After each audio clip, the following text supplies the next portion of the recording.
Selamat sore. Saya Senama Fitrian Sumiyan Pade. Saya dari kelas A. Saya akan mempresentasikan hasil kerja tugas bisnis internasional yang berjudul Kompensasi dalam Manajemen Sumber Daya Manusia.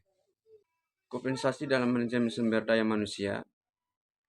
Setiap pekerja pasti mengharapkan kompensasi dari perusahaan yang mempekerjakannya sebagai balas jasa atas pekerjaan mereka.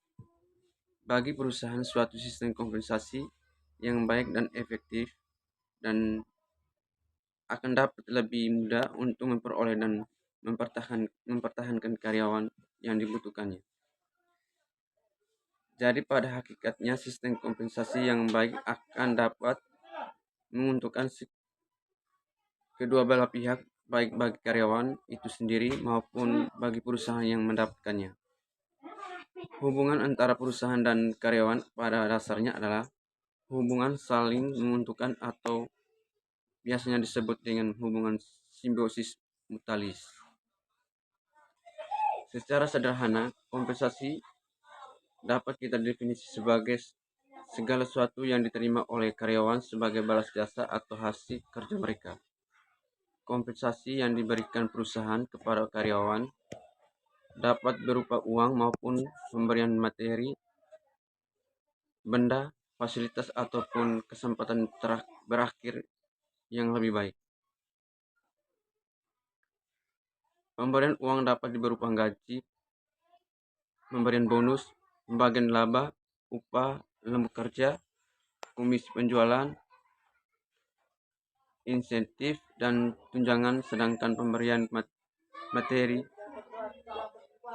dan benda dan fasilitas dapat berupa menyediakan tempat tinggal, transportasi atau mobil dan saham perusahaan.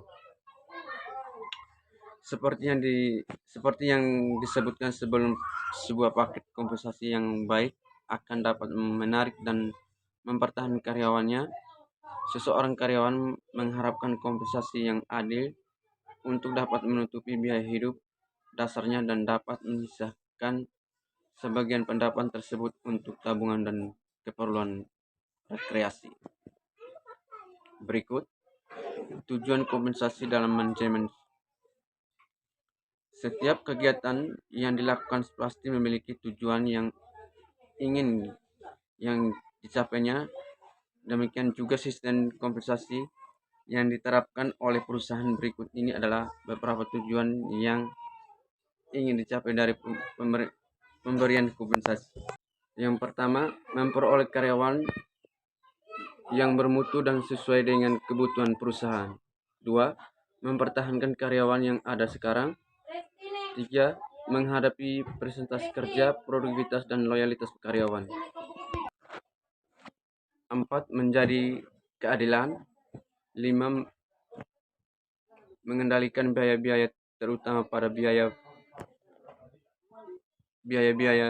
rekrutmen dan pelatihan yang dikeluarkan saat adanya penggantian karyawan.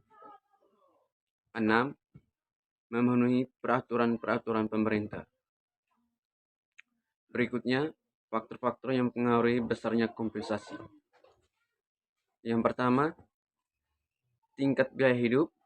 2. Tingkat kompensasi yang berlaku di perusahaan lain. 3. Tingkat kemampuan perusahaan. 4. Jenis pekerjaan dan besarnya kecilnya tanggung jawab. 5. Peraturan perundang-undangan yang berlaku. 6. Peranan serikat buruh. Sekian dan terima kasih.